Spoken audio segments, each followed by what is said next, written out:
બે દિવસ પૂર્વે ડાંગ મોન્સૂન ફેસ્ટિવલનો પ્રારંભ કરાવી નાયબ મુખ્યમંત્રી હર્ષ સંઘવી ઓચિંતા સાપુતારા બસ સ્ટેન્ડ ખાતે પહોંચ્યા હતા। હર્ષ સંઘવી પાસે વાહન વ્યવહાર વિભાગનો પણ હવાલો હોવાથી બસ ડેપોનું નિરીક્ષણ કર્યું હતું। સંઘવીના નિરીક્ષણ સમયે દિવ્યાંગ શૌચાલય બંધ હાલતમાં જોવા મળતા જ સ્ટાફને તાત્કાલિક દિવ્યાંગ શૌચાલય શરૂ કરવાની સૂચના અપાઈ। એટલું જ નહીં, સંઘવીએ એસટીના ડેપો મેનેજરને સ્પષ્ટ શબ્દોમાં તાકીદ કરી કે હવેથી દિવ્યાંગ શૌચાલય ક્યારેય બંધ ન રહેવા જોઈએ।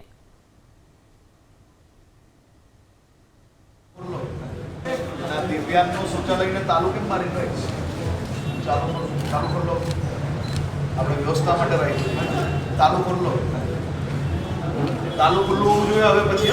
हां जी हर्ष संघवी પાસે વાહન વ્યવહાર વિભાગનો પણ હવાલો હોવાથી બસ ડેપોનું નિરીક્ષણ કર્યું હતું। સંઘવીના નિરીક્ષણ સમયે દિવ્યાંગ શૌચાલય બંધ હાલતમાં જોવા મળતા જ સ્ટાફને તાત્કાલિક દિવ્યાંગ શૌચાલય શરૂ કરવાની સૂચના અપાઈ। એટલું જ નહીં, સંઘવીએ એસટીના ડેપો મેનેજરને સ્પષ્ટ શબ્દોમાં તાકીદ કરી કે હવેથી દિવ્યાંગ શૌચાલય ક્યારેય બંધ ન રહેવા જોઈએ।